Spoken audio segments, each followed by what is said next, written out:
Hello, and welcome back to another video on legends and myths. Today, I will be telling you the story of one of the most well-known figures in Egyptian mythology, Anubis, god of mummification and the dead. Anubis was a powerful deity whose role shifted over time. Before Osiris and Isis rose to prominence, Anubis was worshipped as the god of the dead. When Osiris took on this role, however, Anubis became the god of mummification, as well as Osiris's bastard son. Despite his significance and multi-millennia-long worship, Anubis is rarely a main deity in Egyptian mythology. He was an integral part of the story of Osiris's murder, in which he embalmed the deceased god. Thereafter, he was known as the Lord of the Mummy Wrapping. Being one of the most iconic Egyptian deities, Anubis possessed several distinctive features. While he had a human body, he also had a jackal's head and tail. He was typically all black and was often portrayed in a seated position. Like many Egyptian gods, Anubis was capable of shapeshifting, considering he was so shocked at the sight of Osiris's dead body that he immediately turned into a lizard.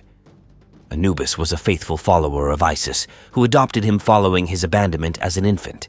A fierce fighter and protector who helped the Aeneid, a group of 9 gods, re-enter Heliopolis and combat Seth.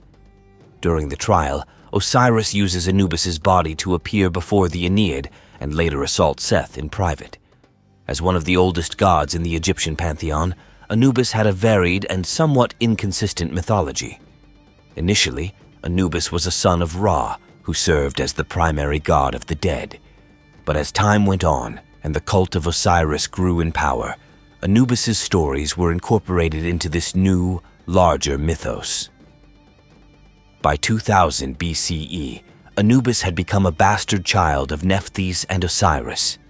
In this new version of Anubis's origins, Nephthys, goddess of death, decay, and darkness, abandoned Anubis for fear that her husband Set, god of chaos, would discover her infidelity. Isis later found the abandoned child and adopted him. In several alternative mythologies, Anubis was said to be the son of either Bastet or Set.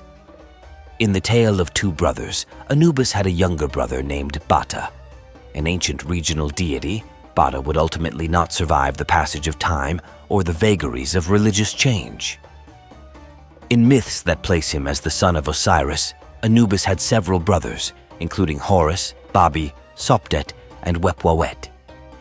Anubis's origin and role as god of the dead were directly linked to his depiction as a jackal or jackal-headed man. Jackals were scavengers who would frequent burial sites and uncover shallow graves.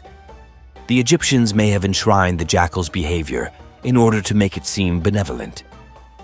Alternatively, Anubis worship may have developed as a means to exercise supernatural control over jackals. If Anubis was worshipped properly, the jackals might not disturb the venerated dead. Early on in Egyptian history, Anubis was worshipped as the god of the dead. After Osiris rose to prominence, Anubis's role changed. He became a god of embalming and psychopomp who escorted the dead on their journey to the afterlife. In the post-late period 664 to 30 BCE era, Anubis became associated with necromancers. Demotic, a written language that superseded hieroglyphs, spells would invoke Anubis, who would then act as an intermediary, fetching spirits or gods from the underworld.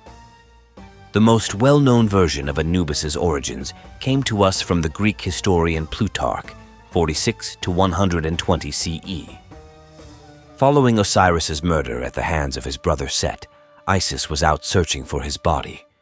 It was during this search that she learned her sister Nephthys had borne a child with Osiris. Fearing that her husband, Set, would discover her infidelity, Nephthys abandoned the newborn child. Isis, known for her maternal benevolence, found the child and adopted him. She named the child Anubis, and he thereafter served as her loyal protector. When Osiris's body was recovered, it was chopped into pieces. However, after Osiris's body was recovered, it was embalmed. The cultural practice of mummification was derived from this first embalming and was intended to emulate Osiris's journey to the afterlife. After Isis had recovered her husband's body, the sun god Ra asked Anubis to assist with the embalming process. With some assistance from Horus and Thoth, he wrapped the body in cloth and completed what would become known as the opening of the mouth ritual. This rite was meant to ensure that the mummified person's senses would continue to work in the afterlife. While Set had succeeded in killing Osiris, he still needed to destroy his brother's body in order to defeat him completely. After Osiris's body was recovered by Isis, Set plotted to steal it back and complete its destruction. During the embalming process, Osiris's body was kept in Wabit, or place of embalming. Noting that Anubis left the Wabit every night, Set devised a plan. Transforming himself into Anubis, he strolled past the unsuspecting guards and stole Osiris's body. However, Set would not be able to make it far, considering Anubis had discovered the theft and set out in pursuit. In an attempt to ward off his pursuer, Set turned himself into a bull. However, Anubis was not intimidated. Upon capturing Set, Anubis castrated him and imprisoned him in Saka, the 17th nome of Egypt. Not one to be deterred, Set escaped his imprisonment and continued his mission. This time, Set attempted to steal his brother's body in the form of a great cat. The plan failed, and Anubis caught him once more. After having captured him for the second time, the jackal-headed god punished Set by branding him with hot irons. This myth thus explained how leopards became spotted. Ever persistent, Set continued trying to steal Osiris's body back. Again, he turned himself into Anubis, and again he was caught. Set was forced to serve as Osiris's throne for all eternity, that is, until he escaped. Set's next attempt would be his last. After catching Set yet again, Anubis killed him, flaying his skin and setting his body aflame. After donning the flayed skin, Anubis snuck into Set's camp and decapitated his entire army with a single slash of his sword. Set's army was killed in the 18th nome, where a reddish mineral makes the land appear stained with blood. Anubis mostly resides in the underworld, which ancient Egyptians called it Duat. Duat is the realm of the dead in ancient Egyptian mythology. It has been represented in hieroglyphs as a star in the circle. The god Osiris was believed to be the lord of the underworld. He was the first mummy as depicted in the tales of Osiris, in which he personified rebirth and life after death. The underworld was also the residence of various other gods, along with Osiris. The Duat was the region through which the sun god Ra traveled from west to east each night, and it was where he battled Apep, an enormous serpent that embodied the primordial chaos which the sun had to defeat in order to rise each morning and bring order back to Earth. It was also the place where people's souls went after death for judgment, which they would have to go through trials and tribulations before meeting the jackal-headed god Anubis. In Egyptian belief, the spirit of the deceased went on a dangerous journey to a final judgment. In the course of this judgment, the dead person's heart, the seat of memory and identity, was weighed on a scale against the feather of Maat, representing the Egyptian concept of truth and order.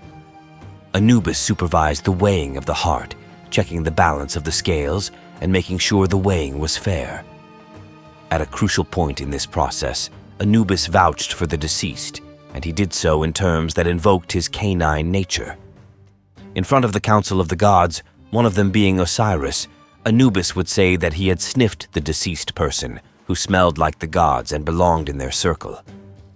He would go on to ask the deceased person some final questions, and when these were successfully answered, the heart would weigh less than the feather, which he would then allow the deceased to pass on to the afterlife.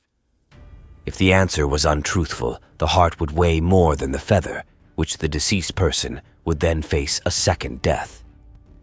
The second death is where the person will be fed and devoured by the great beast Ammit, who was an Egyptian goddess with the forequarters of a lion, the hindquarters of a hippopotamus, and the head of a crocodile. Anubis was one of the most important gods in ancient Egyptian history. People viewed him with respect as a god of the underworld. He helped judge souls after their death and guided lost souls into the afterlife. He is the protector of graves and guide to the underworld. Thanks for watching. I hope you enjoyed the video. Please make sure to like, share, and subscribe for more videos like this to come. Take care, and I'll see you in the next myth.